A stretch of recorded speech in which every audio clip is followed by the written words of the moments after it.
that promotes peace and that de-escalates hostilities is a good thing.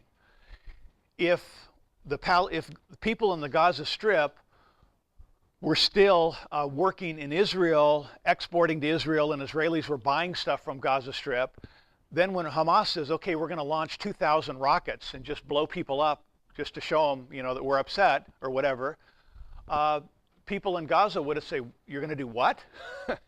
You're going to destroy our jobs? You're going to wreck things? So in other words, this trade balance helps de-escalate tensions. Now, that doesn't tell you really how to get there, but the argument is it's important. Does that make sense? So in the background, classical liberal international relations theory says part of that. It also says, though, that most of modern international relations theory are modern liberals, modern social democrats, people that are Wilsonian, and they believe that, you know, everybody's good, and we just have to play nice, and we'll be able to solve the world's problems. You know, Wilson goes into World War I, we're going to make the world safe for democracy. Those sorts of ideas, the classical liberals very strongly disagree with. Yeah. My question is, how can individuals and countries pursue justice and kind of like the common good, though if we take that type of a mindset, if we take the mindset that it's more important for peace across the international scale, doesn't sometimes the pursuit of justice fall by the wayside? Yeah, that's a good question. How do you, when you see injustice in China, for example, how do you respond to that? Where you could say, look, either you stop doing this, either you stop, you know, repressing Christians or doing this or that, or we're going to cut off trade, or we're going to put a tariff on. And, you know, the challenge with that is you're playing sort of calling people's bluff. You know, it's a threat. And then what if they don't do it? Are you really going to cut off trade? One example of that with Cuba. You know, we were really upset when the communists took over in Cuba and Castro, and so we said, okay, we're not going to buy any of your goods. We're not going to sell any goods. We're going to show you. We're going to force your regime to collapse. Well, 50 years later, you know, no progress. So you could say that our step with Cuba was pursuing justice. They took the property, and our response should be X. So, you know, I don't have a clear-cut answer to that, other than you know, on the empirical side, what really works. Does that make sense? Yeah. And probably the best response is to pursue justice individually. We're really concerned with injustice, right? So when we identify an injustice, it's done by a person, and then you go after that person. So this is the case with Russia when we say when this Russian businessman murdered that person, we will apply sanctions on that person. We'll confiscate his assets after a trial. We'll prevent him from traveling. But instead of blasting the Russian government and saying you have to put pressure on him, we respond to the person. So that might be one way to do it. Okay, international relations theory. There's information in the article, and you can read other scholars on those ideas. Okay. Yeah.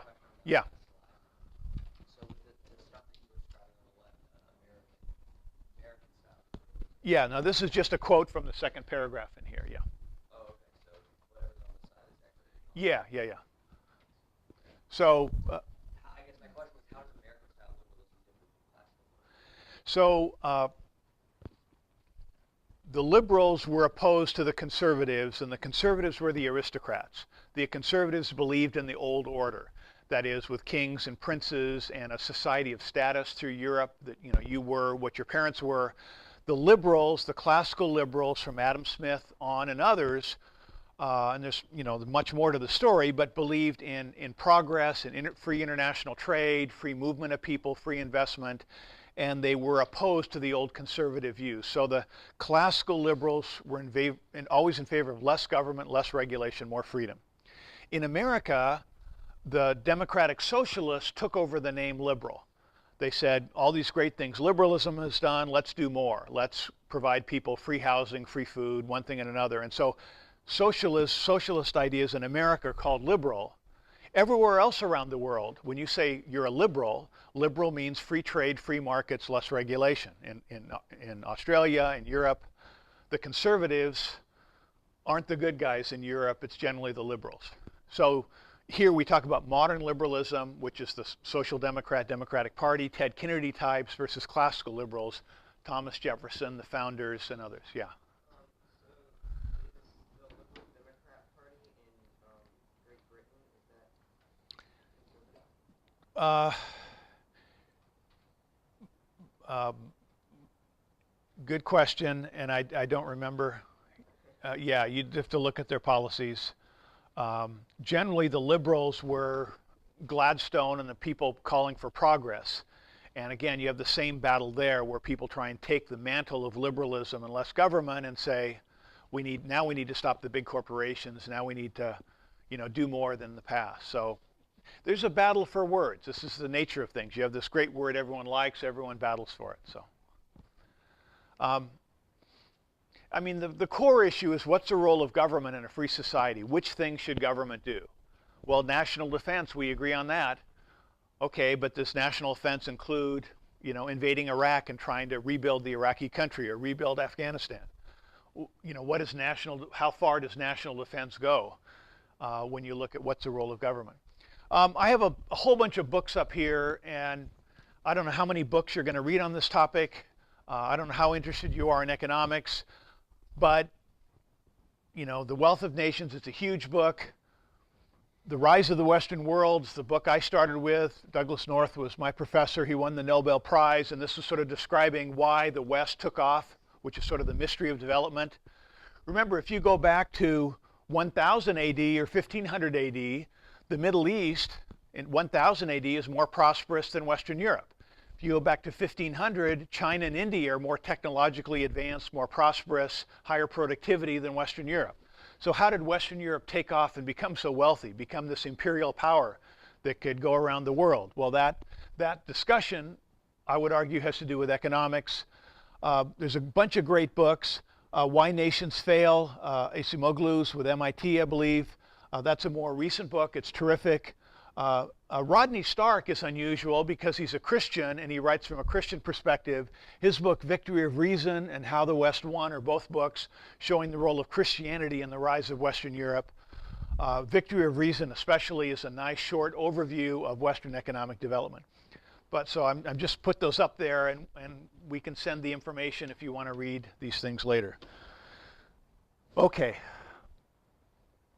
Now, what I've done on a blog site, Astounding Ideas Middle East, is basically start posting on the economics of the Middle East. So I've got 10 or so or 15 posts on different aspects of the Middle East policy. And in my presentations today, I'm going to talk about some of the ideas that are in the post. This is linked from the Economic Thinking website. But I'm referencing videos, books, studies, scholars that look at different aspects of the Middle East. Just yesterday, I watched Intelligence Squared. I don't know if you know Intelligence Squared, but they host debates in New York City and other places. And they had a debate on Islam. The resolution was resolved, Islam is a religion of peace. And they had two people in favor of that, two Islamic scholars. A woman who was very interesting from Cleveland, I think, was in her 20s, talking about her experience with Islam. It can't be the normal experience. She starts off mentioning going to mosque and how her upbringing was, and saying that she also went to Jewish, to the temple, like every morning. And that can't be normal for Islamic people. But her point is basically she grew up in the U.S. She grew up with a knowledgeable family, and for her, Islam is not the dangerous system that we see so much about. The terrorists are unusual. On the other side is this amazing woman from Somalia who was a Muslim and is converted, and argues that Islam is a bad religion the way it's done now. But anyway, the debate is nice. You've got people on both sides talking about these ideas. It's an hour or so, and I recommend it. But I'll be posting on these things through the school year, I guess. Okay, so some of the ideas we talk about. What can we do? What should be affirmative case areas for this topic?